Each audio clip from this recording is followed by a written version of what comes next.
ہماری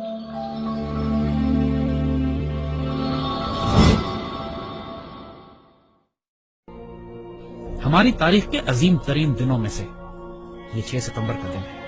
اگر آپ صرف اس دن کی صبح وہ تقریر سن لیجئے جو ایوب خان نے کی تھی، ریڈیو پاکستان پر وہ تقریر کی گئی کہ لا الہ الا اللہ کے ماننے والوں پر ہندوستان نے حملہ کر دیا، میرے قوم کے ہم وطنوں جنگ شروع ہو چکی ہے، اٹھو اور دشمن پر ٹوٹ پڑو۔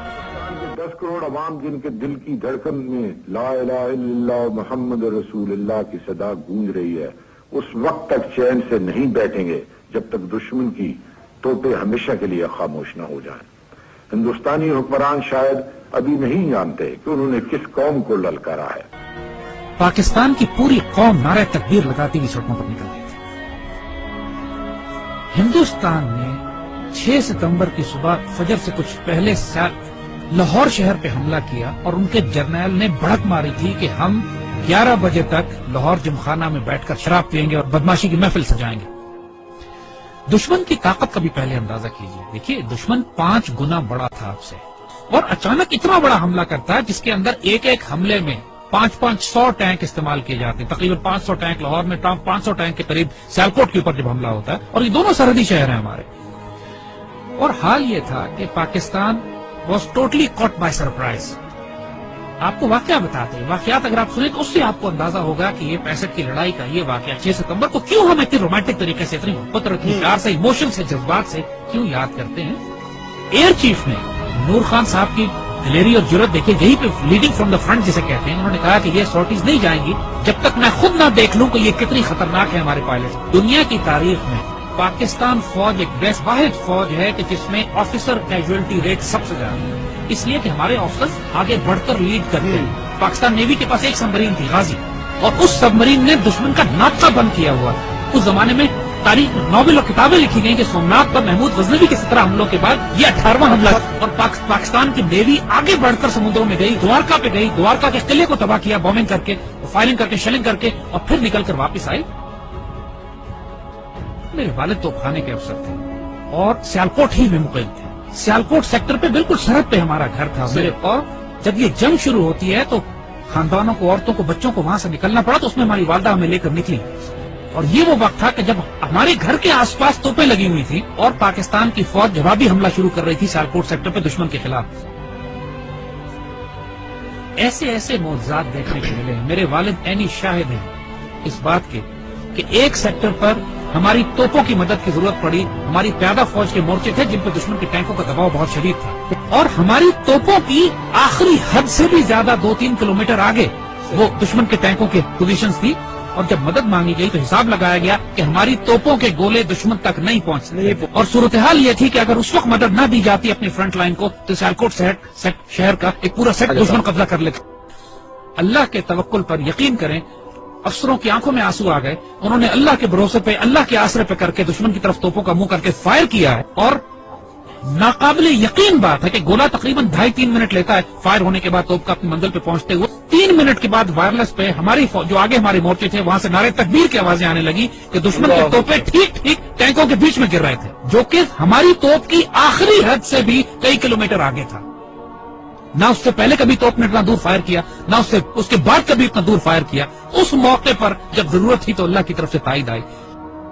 ہزاروں واقعات ایسے ہیں، یہ باتیں بزرگوں نے کتابوں میں بھی لکھی ہیں۔ آپ ممتاز مفتی کی کتابیں اٹھا کے دیکھ لیجئے، الگ نگری دیکھیے، تلاش دیکھیے، اخبار میں اس زمانے کے تمام واقعات یہ چھپے ہیں۔ جب 65 کی لڑائی شروع ہوئی، ممتاز مفتی اپنی کتابوں میں لکھتے ہیں کہ مسجد نبوی شریف میں اللہ کے بندوں نے حضور صلی اللہ علیہ وسلم کی زیارت فرمائی اور دیکھا کہ حضور جنگی لباس میں اصحاب بدر کے شہداء کے ساتھ پاکستان کے دفاع کے لیے تشریف لے جا رہے ہیں کہ پاکستان پہ حملہ ہوا ہے، ہم نے اس کا دفاع کرنا ہے۔ اور یہ باتیں ممتاز مفتی نے لکھی ہیں، کتابوں میں چھپی ہیں، اخباروں میں چھپی ہیں، یہ باتیں اپنی طرف سے ہم نہیں بنا رہے۔ یہ باتیں کہ دشمن کے طیاروں کو ان کو ذمہ داری دی گئی کہ راوی کے پل پہ بمباری کرنی، وہ پائلٹ پکڑا گیا۔ جب اس سے پوچھا گیا کہ پل تو تمہارے سامنے تھا، تم نے بمباری کیوں نہیں کی؟ کہتے ہمیں کہا گیا تھا وہاں ایک پل ہے، مجھے 6 پل نظر آ رہے تھے۔ یہ باتیں دشمن کے سپاہیوں نے کہی ہیں جن کو گرفتار کیا گیا کہ وہ آپ کی گھوڑوں والی فوج کون تھی جو سفید لباس میں تھی اور جس کی تلواروں سے شعلے نکلتے تھے۔ یہ دشمن کے پائلٹس نے یہ باتیں کہی ہیں کہ ہم بم گراتے تھے، 35-40 کے قریب بم پنڈی پہ گرے، صرف 5 بم پھٹے، وہ بھی ویرانے میں، باقی بم پھٹے نہیں۔ بزرگ کہتے ہیں کہ فضائے بدر پیدا کرو تو ملائکہ آج بھی مدد کے لیے نازل ہوں گے. جنگ بدر پہ ہوا تھا نا ایسا, لیکن اللہ تعالیٰ قرآن میں فرماتا ہے کہ میں نے پھر 1000 ملائکہ نازل کیے. اور یہ بات صرف 1400 سال پہلے پہ محدود نہیں ہے. جب بھی مسلمان اللہ رسول کے نام پر کھڑے ہوں گے اس پاک سرزمین کی حفاظت کے لیے تو اللہ کی تائید نصرت آئے گی. 65 سب سے خوبصورت مثال ہے ہمارے لیے. ہم ایک واقعہ سناتے ہیں کہ جو ہمارے بچوں نے کسی کتاب میں نہیں پڑھا ہوگا. جب لاہور پر حملہ کیا انڈین ڈویژنز نے تو انڈین جرنیل اپنے سپاہیوں کو یہ حوصلہ بڑھانے کے لیے کہہ رہے تھے کہ لاہور اب صرف 3 میل 4 میل دور رہ گیا, بس تمہاری آنکھوں کے سامنے تھوڑا سا آگے بڑھو اور لاہور تمہارے قبضے میں. مزاحمت شدید ہو رہی تھی اور پاکستان کے جوانوں نے اپنے آپ کو دشمن کے ٹینکوں کے سامنے ڈال دیا تھا روکنے کے لیے. اس کیفیت میں لاہور تقریباً 14 میل دور تھا. تو وائرلیس پہ جب ہمارے جوانوں نے, ایک افسر نے یہ سنا کہ دشمن کا جنرل اپنے سپاہیوں سے یہ کہہ رہا ہے کہ صرف 3 یا 4 میل دور لاہور رہ گیا, اور اس وقت لاہور 14 میل تھا. اس وقت اس افسر نے, ہمارا وہ زخمی افسر نے اپنے مورچے سے نکلا, سڑک کے کنارے جو کتبہ لگا ہوا تھا جس پر لکھا تھا لاہور 14 میل, اس پر اس کو کھڑا ہے وہاں سے اور اس کو انڈیا کی طرف لے کر گیا ہے آگے, مزید 2 فرلونگ آگے, اور وہاں پر اس نے لگایا ہے اور اپنے خون سے اس پر نقطہ لگا کے 0.2 ایڈ کیا ہے اور لکھا ہے 14.2 بلڈی مائلز. 14.2 بلڈی مائلز کا لاہور, دشمن اس کو پار نہیں کر سکا.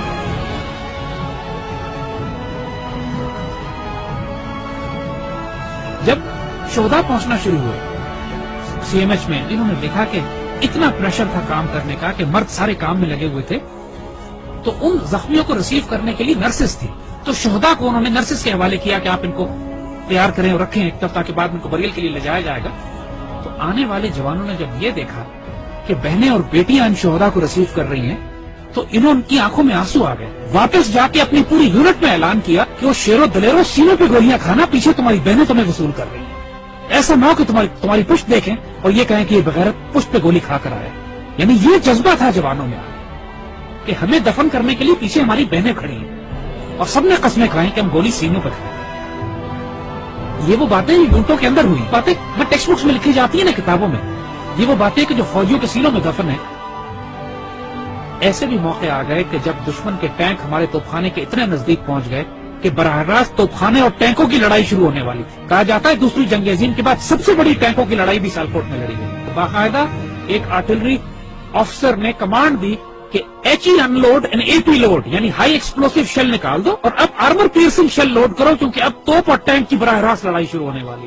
اور یہ ایسا موقع ہوتا ہے کہ جس کے بعد آر یا پار ہوتا ہے, اور ایسے موقع پہ اللہ نے دھند بھیج دی, بیچ میں دھندیں آ گئی جس کی وجہ سے دشمن کے ٹینک رک گئے, اور جس طرح پہلے کہا تھا کہ پہلے دشمن نے خوف طاری کر دیا اللہ. یہی وہ نظریاتی اور روحانی اساس تھی ہماری جو ہمیں پاکستانی مسلمان بنا. وہ کیا چیز تھی جس نے ہمیں سیسا پلائی ہوئی دیوار بنایا؟ وہ یہی کلمہ تھا, لا الہ الا اللہ, جو ہمارے دل کی دھڑکنوں میں محمد رسول اللہ ماشاء اللہ. اور آج جو 10,000 بچے اور افسر جوان ہمارے شہید ہوئے ہیں پاکستان کے دفاع میں, کشمیر سے لے کر وزیرستان میں, فاٹا میں, سوات میں, خوبصورت ترین بیٹے, ہماری مٹی کا نمک, 21 22 24 سال کے, 25 26 سال کے خوبصورت جوان, اپنے جب چھوٹے بچوں کو چھوڑ کر, والدین کو چھوڑ کر, بیویوں کو چھوڑ کر, جنہوں نے شہادتیں دی ہیں اور خواہش کر کے اپنے آپ کو والنٹیئر کر کے شہید ہوئے ہیں. بہت بھاری قربانیوں کے بعد یہ پاکستان آپ کے حوالے کیا گیا. اس پرچم کو گرنے نہ دیں, اس پرچم پہ سب کچھ قربان کر دو. اس کی مٹی میں تمہارا خون شامل ہو گیا نا, 2 جہانوں میں خوش نصیب ہو جاؤ گے. اس مٹی کو چھوڑ کر چلے گئے بد نصیب ہو جاؤ گے. جو اس پاکستان میں بستا ہے وہ سایہ خدائے ذوالجلال ہے کہ دیکھو اس پاکستان کو ہلکا نہ لینا, یہ اللہ کے رازوں میں سے ایک راز ہے, اس پر قربان ہو جاؤ. سب سے سستا سودا ہے, سب سے اعلیٰ سودا ہے. یہ ہمارے بیٹے جو اس پہ قربان ہوتے ہیں نا, یہ سوال نہیں کرتے کہ اس پاکستان میں ہمیں کیا دیا. اس پاکستان کو آج آپ کی ضرورت ہے. Make a stand, stand from, stand United, live with dignity, and inshallah Allah will give you the opportunity to die with honor. لیکن اس کے لیے اب تیاری کرو, تیاری کا وقت ہے, آزمائش آنے والی ہے اس کو. لیکن انشاءاللہ العزیز ایسے بیٹے ہمارے پاس ہیں جس پاکستان کو کھڑے کریں.